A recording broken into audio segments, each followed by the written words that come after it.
the 1940s, the National Air and Space Administration, NASA, then known as the National Advisory Committee for Aeronautics, began hiring African American women mathematicians.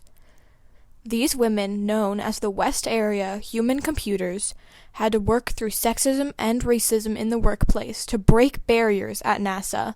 Because of their talents and perseverance, they went on to make important mathematical calculations that sent John Glenn into space through the Mercury project, landed American men on the moon, and made future NASA space flights possible.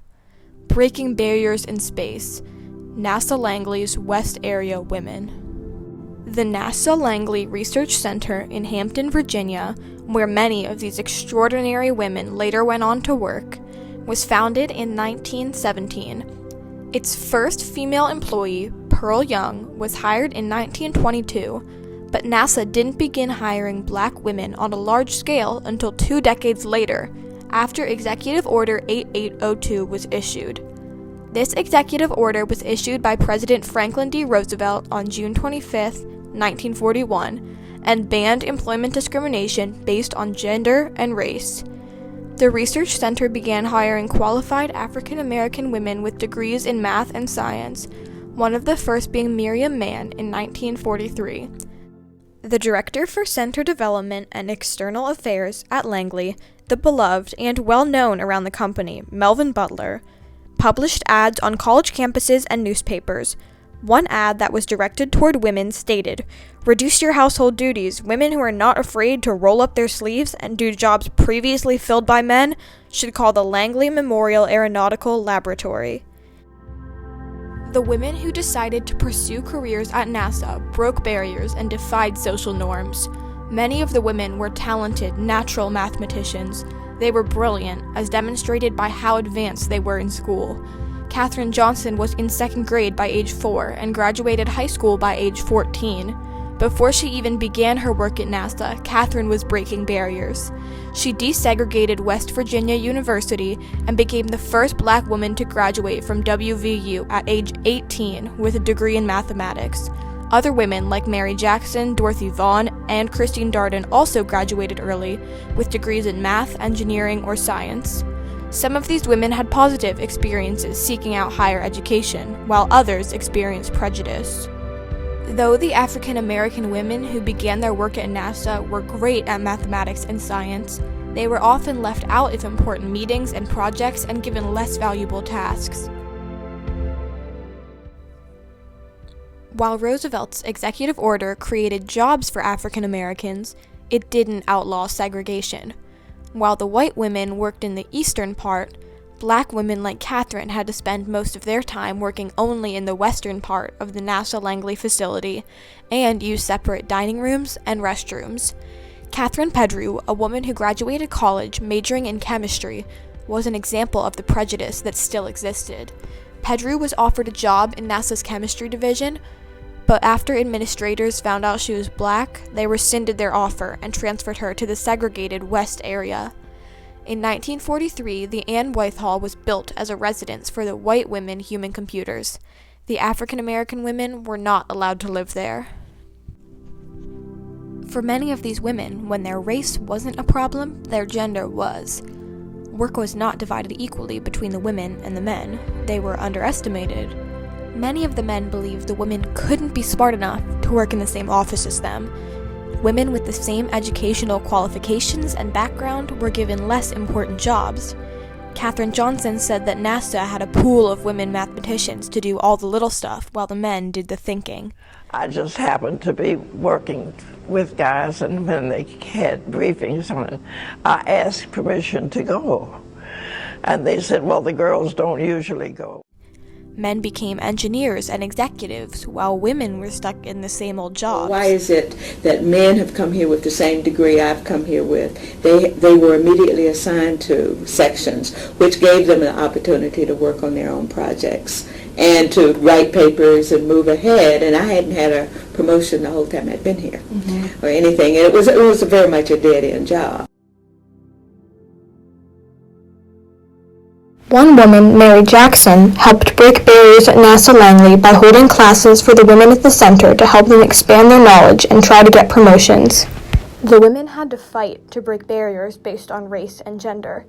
Every day, Miriam Mann would take the colored computer sign off their table in the cafeteria, put it in her purse, and take it home.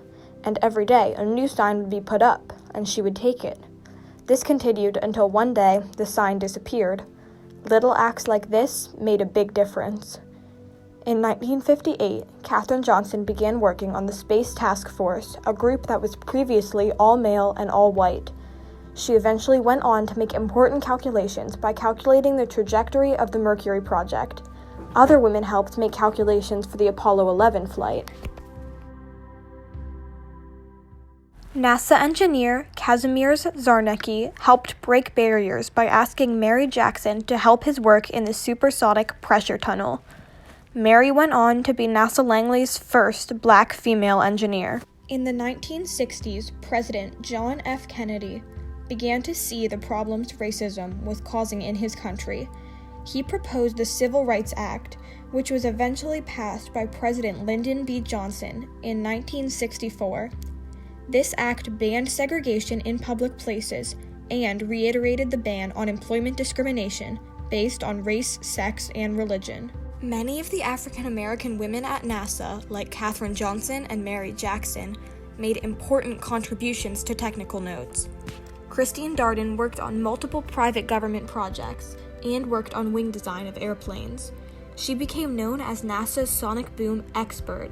Steve Strogatz, a Cornell University mathematician, called their calculations heroic. Katherine Johnson became such an important part of the NASA team that after electronic computers rather than human computers started being widely used, John Glenn specifically requested she double-check the calculations done by computers before his 1962 Friendship 7 flight. In an interview, Johnson recalled Glenn saying, "If she says they're good, then I'm good to go," during the pre-flight check. As the nation held its breath during this and later historic flights, the West Area women were right there with it, because their hard work made them possible. Mary Jackson eventually stepped down from her job as an engineer and became Langley's Federal Women's Program Manager. She wanted to help the women at NASA who hadn't been as lucky to have the opportunity she did. Jackson was able to impact the hiring and promotion of more female mathematicians, scientists, and engineers. The impact of the barriers broken by all of these women was huge. Sally Ride became the first American woman in space in 1983. Later, Mae Jemison became the first African American woman in space in 1992. Though the West Area women became critical members of NASA's staff, their achievements weren't widely known or recognized until recently. Margot Lee Shetterly remembered growing up in Hampton, Virginia, and hearing stories about the black female mathematicians. She went on to write the book Hidden Figures to tell their stories. This book eventually got turned into a movie starring Taraji P. Henson, Octavia Spencer, and Janelle Monáe.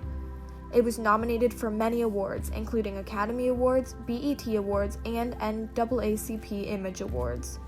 After the movie came out, women at NASA were recognized for their important roles at the company.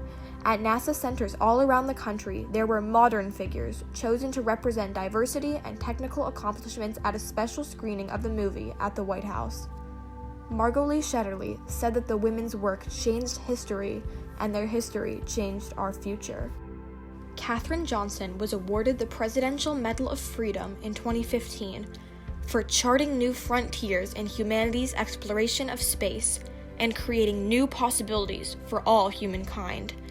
In 2016, on the 55th anniversary of Alan Shepard's flight, Katherine, as well as other West Area computers, returned to NASA Langley to see the new Katherine G. Johnson Computational Research Facility named in her honor. All of NASA Langley's West Area computers showed how change is possible with hard work and perseverance, and paved the way for women and people of color, not just at NASA, but in all STEM fields.